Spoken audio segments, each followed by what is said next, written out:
to say I did enjoy my little helicopter ride this morning, and I promise not to tell anyone that the first time we did it, you landed in the wrong field.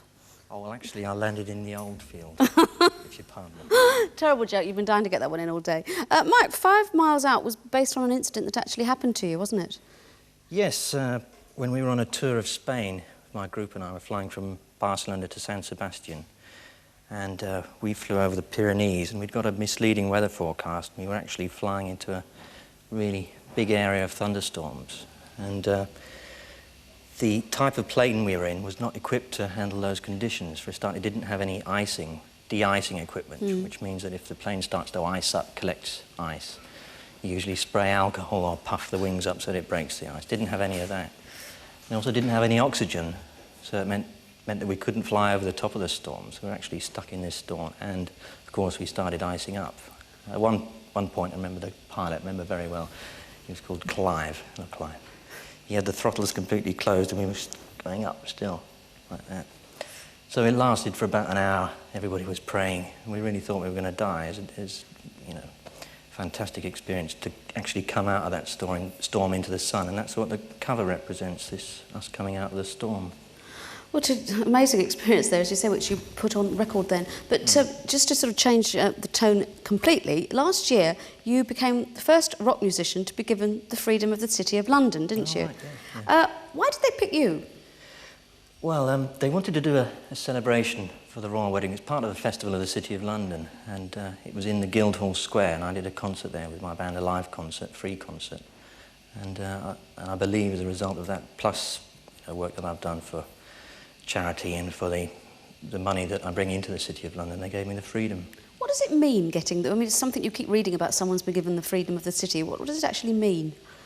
Well, it has certain advantages in that you can, which date back to the Middle Ages, which you can drive your sheep across London Bridge. But the only thing I've discovered is that the Americans have moved London Bridge to somewhere in the desert. To Arizona, I think. I have to take my sheep over there in order to drive them across it. Also, if you were ever to be hanged, you could be hanged by a silken thread, couldn't you, as opposed to a rope? Yes. All these wonderful things. Mike, 10 years ago you started recording Tubular Bells. Yes, so it's almost to the day, in fact. It's incredible. Yeah. And I gather you're actually thinking of redoing it. Well, I don't know whether it's ever been done before, whether they've ever remade an album, but every time I listen to it, I think, oh, that doesn't sound right. Doesn't sound quite as good. And of course, studio technology has improved to such an extent now that if I was to do it now, I'd get a much better sound. So I've got 4 weeks from now until we start the big European tour in which to do something. Just finished a single, which we're later going to play. Yeah. But I've got 4 weeks, and that's not enough time to do an album, but I think I could do a remake of Tubular Bells. I've got my own studio, so I do it all on my own, and I know it backwards. Upside down, inside out. I think the whole world must, yeah. I mean, it's already sold 12 million copies. Do you think you might sell another 12 million? Who knows? But, it was, of course, picked up and used for the film The Exorcist. It wasn't written for that film, it was picked up by them. Have you been asked to write film music since that? No, I've got a bone to pick with the film industry in that I'd love to write a film music score. Yeah. In fact, I'm sure I'd be very good at it, but an offer hasn't, in fact, come along. It's very strange, that, seeing as it was so successful with that movie. I think a lot of people would think, Mike Oldfield, millionaire at 19, doesn't need to make money anymore. Is that true? No, it's not true, very far from true. The thing is that I run a business now called Oldfield Music Limited, which we do tours, we make albums, we do lots of things. So the costs of running the whole business, sometimes, especially touring, outweigh the money that you get in. For example, in 1979, when I took the 52-piece orchestra on the road, we lost a fortune. We lost a lot of money, but all in all, it's paying its way, but it's like a small business, like any other small business. You've got to keep going. I know you've, since the beginning of the year, been making a concerted effort on the singles charts, haven't you? Yes, I have.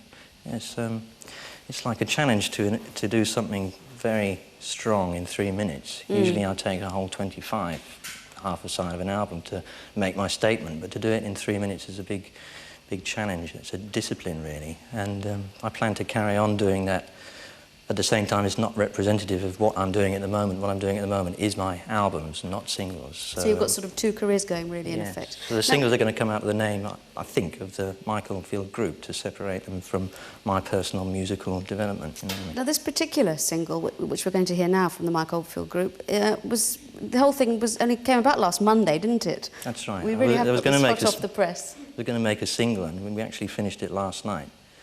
You know, mixed it and everything, and we found out it's one of the few things that I do that can be played live, you know, and sound good without millions of overdubs. So, Can we hear it? Sure. Okay. Thanks very much, All Mike. right. Here they are, the Mike Oldfield Group with Mistake.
Recording studio there, the Mike Oldfield Group and Mistake.